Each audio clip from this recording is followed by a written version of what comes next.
everyone! I'm Pip, and today we are going on a hunt for the most bouncy, beautiful letter in the alphabet. Can you guess what it is? It's the letter B. It's got one big belly and then another big belly. That's right, Barnaby. B makes a B.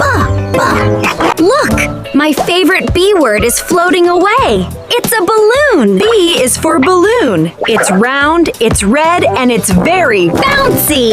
Shh! Do you hear that? It's a bumblebee. B is for busy bumblebee. He's looking for a blue flower. Can you help him find one?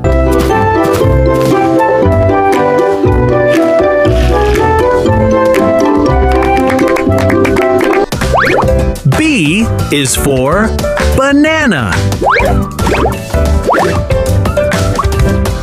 Look at these awesome B words. We have a balloon, a bumblebee, a big brown bear, and a banana.